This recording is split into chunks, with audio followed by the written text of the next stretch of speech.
Tu as envie de faire de l'argent, tu as envie d'entreprendre et félicitations, tu as trouvé ta niche, tu as fait le premier pas. Mais tu te sens un peu perdu, tu ne sais pas comment apprendre une nouvelle compétence, comment la maîtriser, tu ne sais pas non plus comment gagner de l'argent avec cette nouvelle compétence. Et bah écoute, tu tombes bien, je vais tout expliquer dans cette vidéo. J'étais dans ta situation il y a maintenant 1 an et durant cette année, j'ai énormément appris. Et dans cette vidéo, je vais te donner 3 étapes que je suivrai si je devais tout reprendre à zéro. Alors sois attentif, n'hésite pas à lâcher un like et à t'abonner. Il y aura énormément de contenu de valeur dans les prochaines semaines, alors reste connecté. Cette vidéo va être divisée en 3 grandes parties. Dans chacune de ces parties, je vais t'expliquer comment les réaliser au mieux et optimiser tes résultats pour au plus vite monétiser tes compétences. Dans la première partie, on va voir comment apprendre rapidement une compétence. On va beaucoup s'attarder sur la partie théorique. Dans la seconde partie, je vais t'expliquer comment pratiquer de manière intelligente et avoir des résultats rapides. Et dans la troisième partie, je vais t'expliquer comment avoir des clients et donc monétiser le plus rapidement possible tes compétences. Donc étape numéro 1, il faut que tu maîtrises la compétence que tu veux monétiser. Avant de continuer, n'hésite pas à cliquer sur le premier lien dans la description. Tu retrouveras mon portfolio et si actuellement tu vends des formations, tu entreprends sur YouTube, tu vas avoir des miniatures ou même des visuels pour tes formations ou une bannière, n'hésite pas à m'envoyer un message. En cliquant sur mon portfolio, il y aura tout simplement un onglet où tu pourras me contacter et tu auras directement accès à mon WhatsApp. Mais Baptiste, comment on fait pour bien maîtriser une compétence ? Tu fais bien de me poser cette question. Eh ben, je vais te donner les étapes à suivre pour bien maîtriser une compétence. Je pense à l'avenir faire une vidéo plus détaillée sur le sujet, mais je vais vite fait te donner quelques conseils et je pense qu'ils te seront vraiment utiles. Même si je dis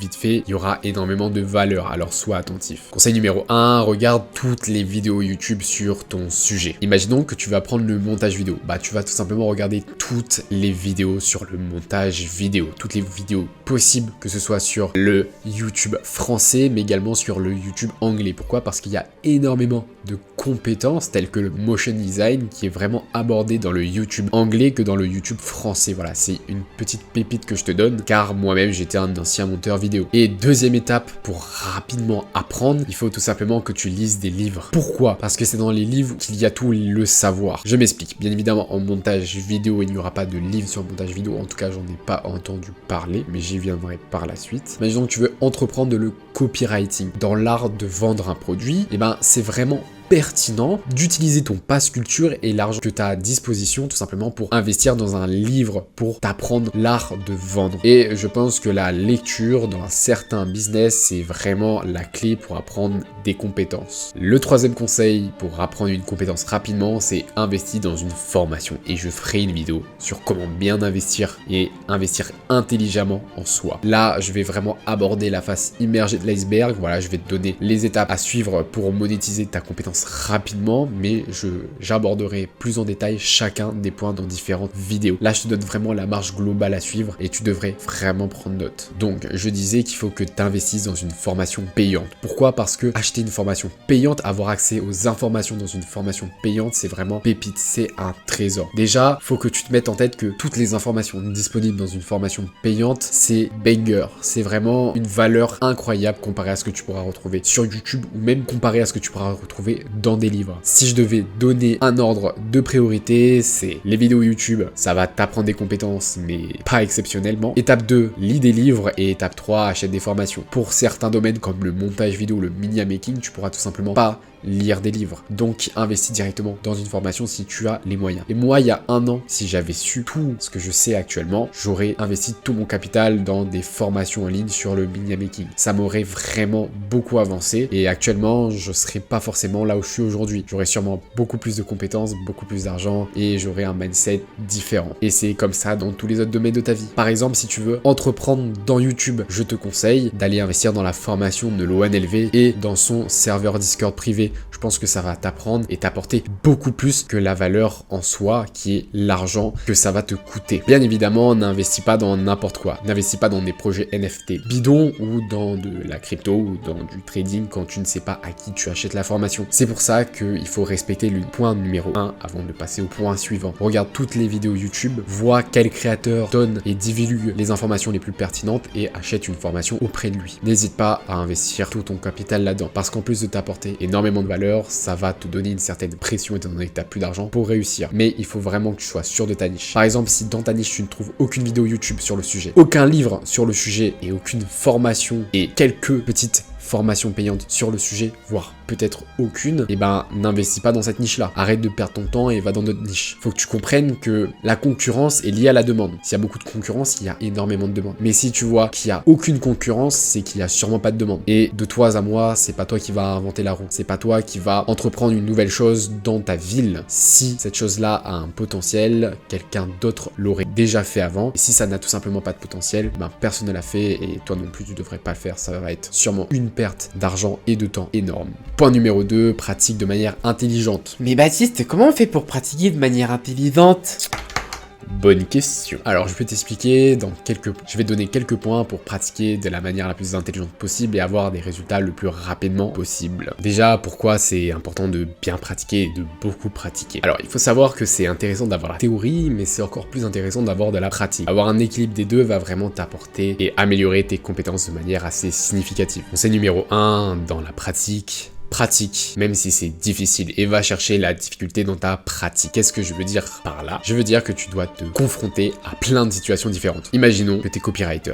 Voilà, il faut que tu rédiges des pages de vente pour des clients. Et le meilleur moyen de te frotter à la difficulté, c'est en testant plein de clients différents, en faisant des simulations si tu ne trouves pas encore de clients. Par exemple, un client qui vend des formations en jardinerie, il faudra tout simplement que tu essaies de lui faire une page de vente vraiment bien, avec un vrai potentiel. Ensuite, tu vas changer totalement de compétences et tu vas aller, par exemple, dans la mienne, le dev perso. Là, tu vas rédiger une page de vente pour un produit dev perso, etc., etc., etc. Tu vas te frotter au sport, au domaine de la séduction. Il faut que tu ailles te confronter à la difficulté pour apprendre un maximum. Pourquoi? Parce que quand tu seras dans une réelle situation où un client te demandera quelque chose d'un peu farfelu, avoir connu énormément de situations va vraiment te forger des compétences incroyables. Conseil numéro 2, au début, il faudra accepter de facturer très bas ses prix.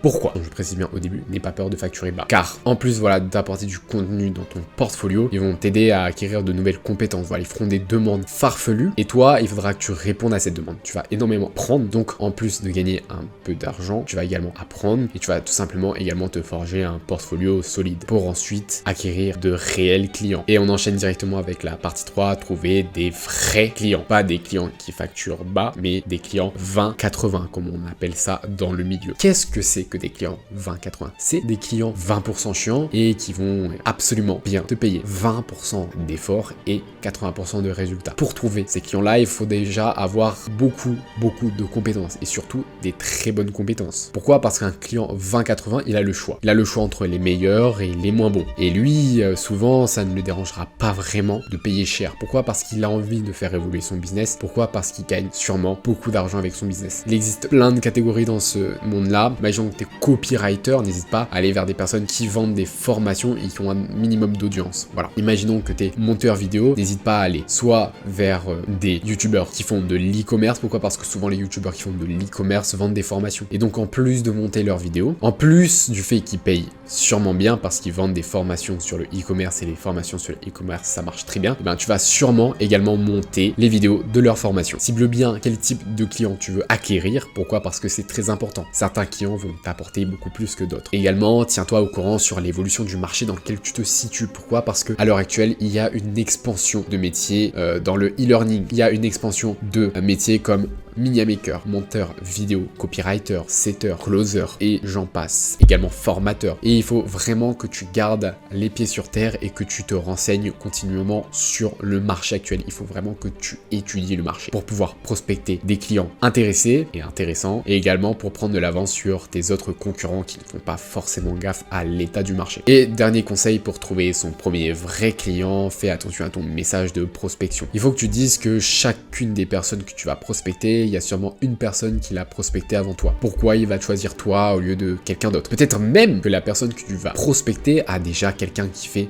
son copywriting, ses miniatures, son montage vidéo. Alors pourquoi, en plus de ça, il te prendrait toi? Alors c'est important de savoir comment prospecter et c'est important de vite apprendre comment prospecter. C'est important d'avoir un savoir-parler intéressant qui va intéresser les personnes qui vont venir vers toi, que tu vas prospecter. Mais en plus de ça, il faut vraiment que tu développes des compétences solides, que ce soit dans le domaine dans lequel tu vas facturer tes prestations dans le domaine que tu vas monétiser, mais également dans ta manière de prospecter. Voilà, c'est important d'avoir les deux au maximum. Pourquoi? Parce que voilà, tu vas prospecter, tu vas avoir un message super, mais t'as pas des compétences incroyables, la personne elle va pas lâcher son monteur vidéo pour toi. Cas inverse, tu vas prospecter la personne sur Instagram, tu vas lui dire salut, est-ce que tu cherches un monteur vidéo, même si t'es le meilleur monteur vidéo du monde, si tu envoies ce message là, le client il va pas te répondre, il va te lâcher un vu au mieux et il va pas du tout ouvrir ton message au pire. Donc c'est important d'allier les deux, de savoir comment prospecter intelligemment et d'avoir des réelles compétences qui vont te démarquer de la concurrence. Petit tips, si t'es dans le montage vidéo, le motion design, si t'es dans le copywriting, apprends à faire des tunnels de vente qui rapportent. Pourquoi? Parce que l'envie secrète des clients, de tes clients, de ceux qui vendent des formations, c'est de faire de l'argent en automatique. Donc,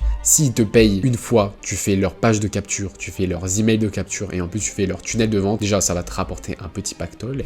Et en plus de ça, il aura strictement rien à faire pour tout simplement gagner de l'argent. Donc développe des réelles compétences et surtout creuse plus loin dans le sujet que les autres le font. Et notre exemple, avec le media making, il y a tout simplement Asiata qui est un boss en composition. Voilà, c'est tout simplement des choses que je te donne là. Par exemple, pour le setting également, renseigne-toi sur la psychologie. Mais tout ça, c'est dans la partie apprendre à avoir des compétences, apprendre à apprendre. Donc c'est important de le comprendre dès le début. J'espère que cette vidéo t'aura plu. Sur ce, je te dis à la prochaine pour une prochaine vidéo. Ciao!